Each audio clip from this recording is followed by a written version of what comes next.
जय परमेश्वर देवता लोगों। साध अनूपदास लिखी किताब जगत हितकारनी। यह जगत हितकारनी जिसको श्री अनूपदास प्रिंटिंग प्रेस छावनी हारनपुरा में छाप के प्रसिद्ध किया। दोस्तों, तारीख 17 अप्रैल सन 1909 जहाँ बैसाख बुद्धि 12 संवत 1965। जय परमेश्वर। तमाम जान के बच्चे बसने के लिए साध अनूपदास लिखी किताब जगत हितकारनी 274 पेज पढ़ी। छावनी हारनपुरा शिवगंज मारवाड़ 307027। दोस्तों, संपर्क के लिए 029762730024 और मोबाइल नंबर है दोस्तों 8905653801। जय परमेश्वर। दोस्तों आज पेज नंबर 272 से आगे बढ़ रहा हूँ। बड़े गौर से ख्याल करना कि अनूपदास जी महाराज क्या लिखते और क्या कहते। हे संसार के हिंदू मुसलमान अंग्रेज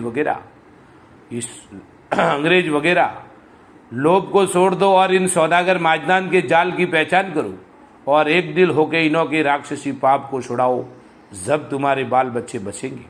इस गरज से यह किताब जगत हितकारनी बनाई है कि जो इन्हों के जालों से वाकिफ होकर अपनी अपनी औलाद बचाने का बंदोबस्त करो, जब सब संसार को सुख मिलेगा।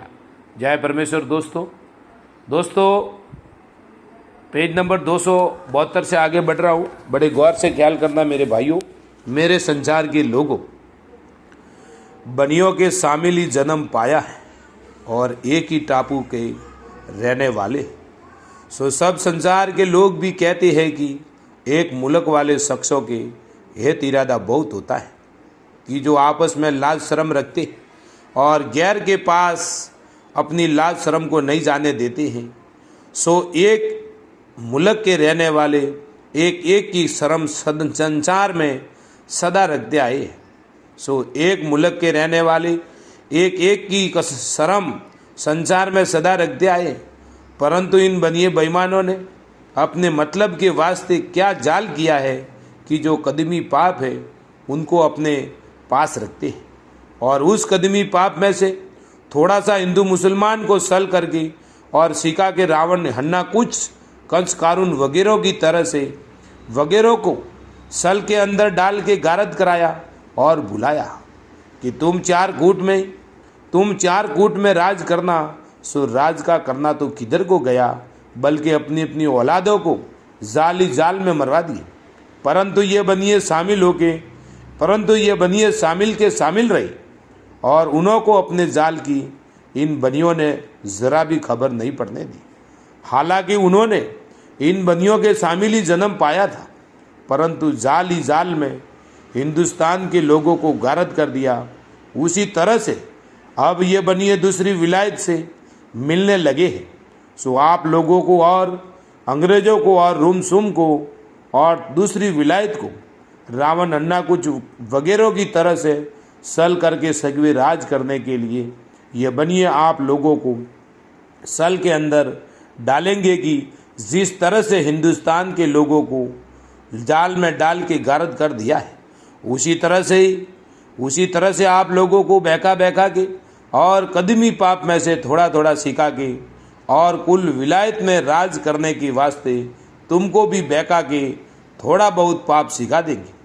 सो चार कूट में राज करने के वास्ते तुमको भी बहका देंगे। सो आप लोग भी भूल जाओगे, क्योंकि रावण अन्ना कुछ ने शामिल ही जन्म पाया था। सो उनको भी बनियों ने जाल में मरवा दी, परंतु हिंदुस्तान के लोगों को अब तक इन्हों के जाल की खबर नहीं है कि बनियों का जाल है। और हिंदुस्तान को तो परसों के भरोसे बुलाई है और जाल को ही परसों के भरोसे बुलाई है और जाल को ही परचा जानते हैं और कहते हैं कि मालिक के घर की कुदरत है और देवताओं की नहीं है। सो आप लोगों को ख्याल करना चाहिए कि जिस तरह से हिंदुस्तान तबाह हो गई है और जो किसी कदर बाकी रही है उसको आप लोगों को लालच देके तबाह करा देगी। इसी तरह से कुल विलायतें तबाह हो जाएगी। जब सब विलायत में थोड़े से आदमी रह जाएंगे तो ये बनिए सब विलायत में राज करेंगे। इस वास्ते ये जादू का पाप चलाया है। जब ये बनिए राज करेंगे, जब एक आध कोस विलायत बाकी रह जाएगी, जब ये बनिए राक्षसी पाप से उनकी भी बुद्धि भ्रष्ट कर देवेंगे। Page number 273। जब आपस में लड़कर भाई भाई मर जाएंगे सो इसमें झूठ है तो हिंदुस्तान में देख लो कि जो हिंदू मुसलमान के त्योहार बनाया है कि जो ताजिया और रेवाड़ी कृष्ण महाराज की निकला करती सो त्योहार तो अगले लोगों ने धर्म के वास्ते बनाया है।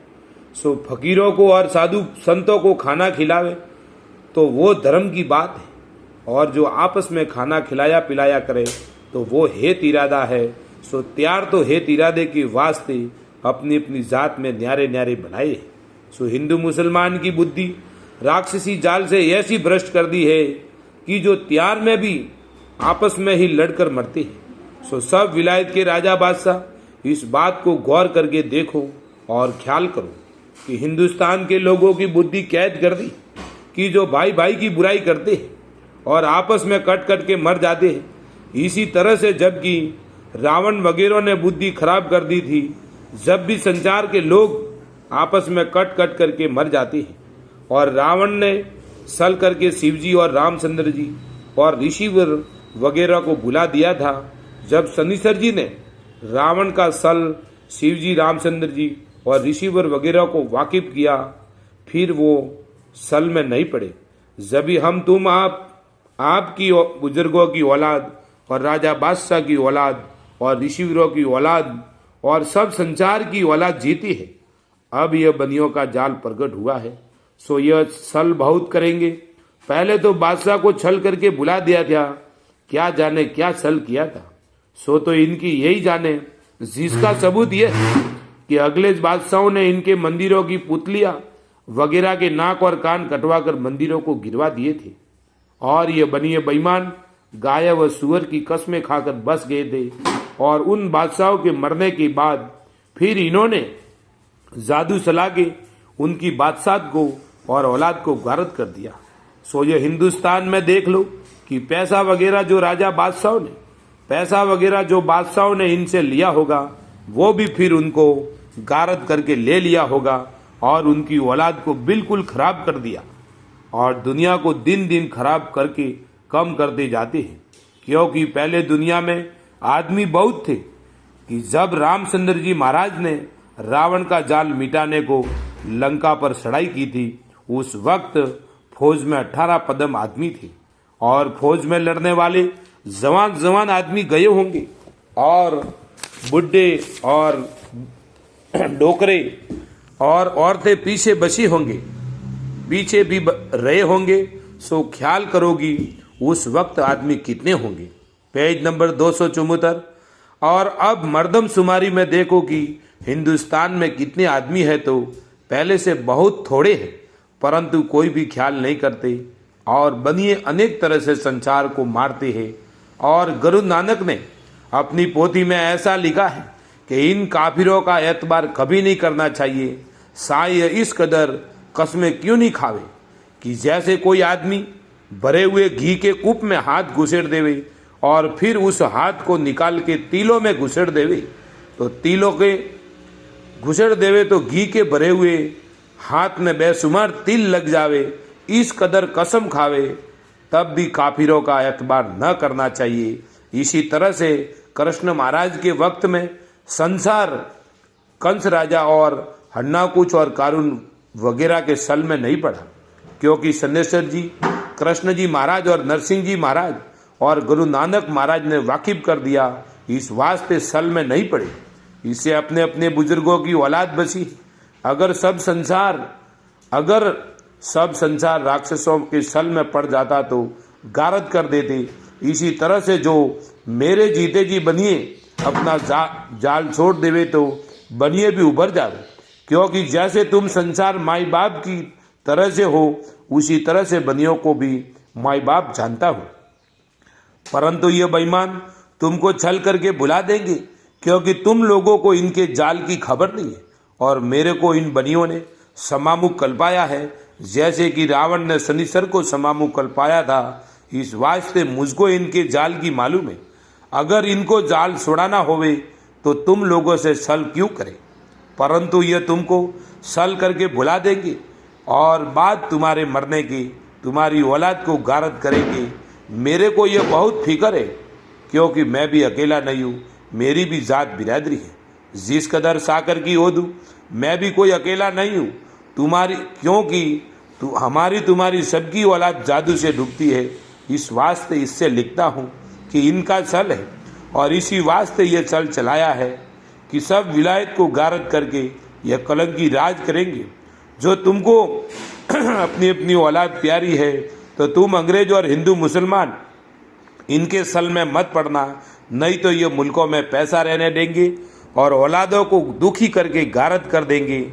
और जो यह मेरे जीते जी जाल छोड़ देवे, तो यह भी उभर जावे और जाल भी मिट जावे।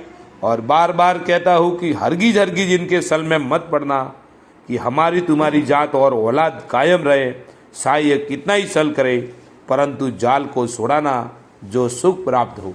जय परमेश्वर। दोस्तों आज ये पेज नंबर 274 किताब जगत हित कहानी आज पूरी हो गई है यूट्यूब पे। ये पूरे के पूरे 274 पेज आज समाप्त हो गए। दोस्तों जिस किसी भाई को अगर किताब चाहिए तो साध अनूप दास लिखी किताब जगत हित कहानी पे संपर्क करें। दोस्तों ये पीछे नंबर लिखा हुआ देख लो, 0297627324, और मोबाइल नंबर है दोस्तों 8905653801 पर संपर्क करें। हे संसार के लोगों, अगर अपनी अपनी औलाद प्यारी हो और अपनी औलाद को सुखी देखना चाहते हो, तो साध अनूप दास लिखी किताब जगत हित कहानी पढ़कर बंदोबस्त करो मेरे भाइयों, वरना हिंदुस्तान के बनिए सबको बिना मौत मार देंगे, क्योंकि ये राक्षसी पाप कराते हैं। और राक्षसी पाप में इतनी ताकत है दोस्तों कि वो जो चाहे वो ही कर सकते हैं। जय परमेश्वर। दोस्तों जय परमेश्वर।